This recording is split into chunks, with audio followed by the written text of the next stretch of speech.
what I wanted to do is, when I was preparing a little bit of getting some things together to talk for this, last night I thought I was all through. I'd gotten caught up on my assignments so that I have today off and not worry about the pressure of getting assignments done. And last night around 4 o'clock, a major New York newspaper, I can't tell the press which one it is, called with, because the piece hasn't come out yet, but they called with an assignment, and it was due today by noon. Well, I was going to be here, so, but I didn't want to say no because I like working for them. So this is a little thing of the, just to show process, and I know it doesn't have to do with health care. It has to do with my mental health care. But just a little thing. I blew this up so that I could see easily, even if the lights were dim, in case the Rockwell Museum was using candlelight today. It's very old-fashioned. That's actually very progressive. So I get a thing that says, here's the story. They pour into your email inboxes, explicit as they are relentless, with subject lines too shameful to share with colleagues. Enlarge your penis, shrink your waistline, enhance your sex life, delete, delete, delete. But they reappear as relentless as they are explicit. Ever more sophisticated spammers are singling out computer users with particular interests or disabilities and seemingly to know the names of their email correspondents. So this article is not just talking about the kind of spam that you're getting in your mail, but the fact that some of it now, you can send an email to someone or log online somewhere on a site, and then shortly thereafter you get a spam that actually addresses, the kind of guitar amp you were looking for, or something that you think, where did they get that? Or they'll use people's name, They'll say,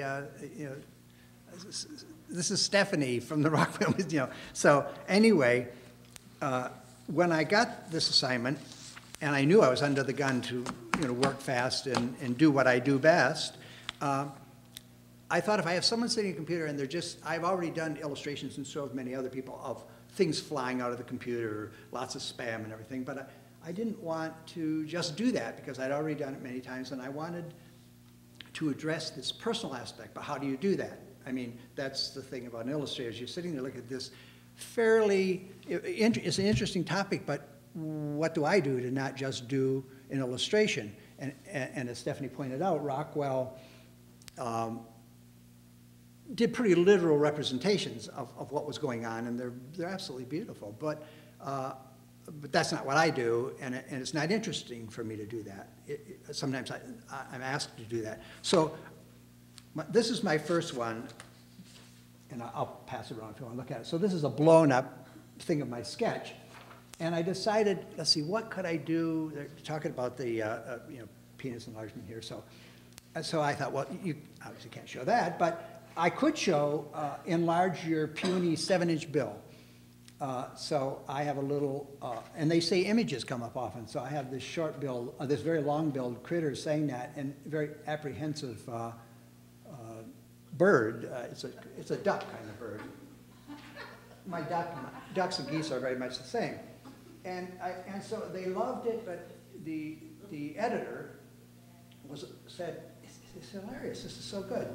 But maybe his bill should be shorter, so to show the contrast. So even as I was talking to the art director on the phone, I roughly shortened the bill. I didn't want to do it because I like those longer bills, but that was my compromise. So they decided to run it past some higher up person who looked at it and said, we can't do that. We cannot show, because even though the word enispe is in here, and they talk about that stuff, somehow alluding to even the idea of the length of, it would be, so you can't, so art, it's like a double standard in a way, because art, even though I didn't show any, I just said duck bill, the duck bill, people might, they will, but the word is in here, so the writers, anybody's a writer, you can get away with murder. You can say all these things, and the illustrator can't even show a duck bill. So time is running out, and the art director was going to be there till 6:30. So I had to get this thing finished. So then I came up. Huh? Between 4 and 6:30 yesterday. Yeah, yeah.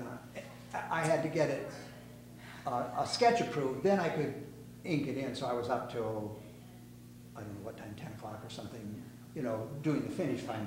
So then I said, I thought, do this thing. So I thought, and he said, why don't you just do a thing and stuff flying out of the computer like a ton of stuff. And I thought, ah, that's what I didn't want to do when I started out. So then this one came up. And originally it said, lose 30 pounds, you fat clown. So I thought that would be real personal, you know. How do they know I'm a clown, you know? How do they know I'm an overweight clown? So anyway, they loved it, but the art director was a little gun shy at that point about saying the word fat. So, Clown Society, you have to watch out. yeah, that's right. Right. So this is a copy of the finish, which was, you know, the finish is about this big. I work fairly small, but anyway, it's lose 30 pounds, you clown. Which the cadence, you know, since I'm a musician too, lose 30 pounds, you fat clown, is just right. Lose 30 pounds, you clown. I want to say you can't say stupid clown. I couldn't think of anything else to put in there. Plus, I was running out of time, and I couldn't send it back and forth. It was getting, by then it was like 6 o'clock or something. So I just went with it, and so that'll be in. You know, that'll. Unless someone along the way decides, and they even offered me because they loved the first one so much, even though it was shot down. They said, you have a choice.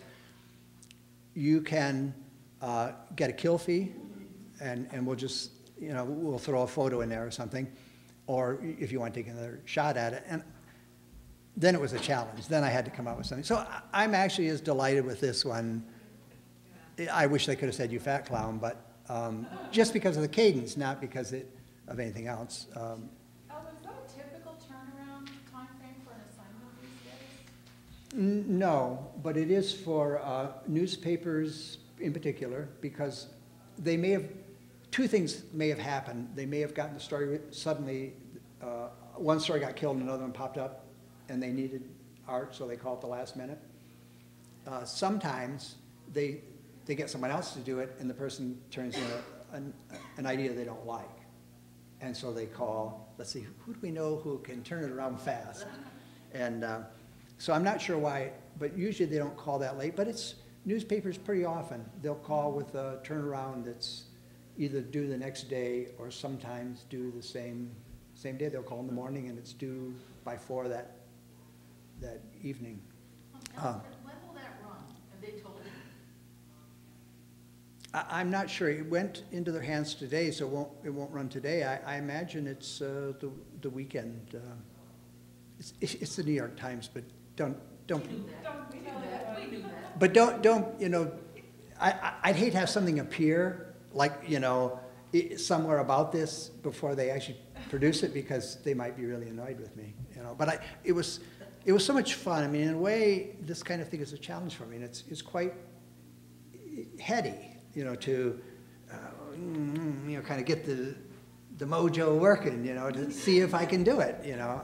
And the art directors, generally speaking, at the Times and Newsweek and a lot of the magazines give me a lot of creative freedom. They like my work and they trust me to do something that's not going to be offensive, but we'll take it a little outside the norm. And I think this one, I hope it runs. I hope someone doesn't look at it and say, I don't know, we're making fun of the people who get, you know, there are people that get very apprehensive and editors who worry things to death. But it seems like that one, you know, I hope it goes. But it'll probably be in, you know, tomorrow's Times, I would guess. From Ringling Brothers Foreman.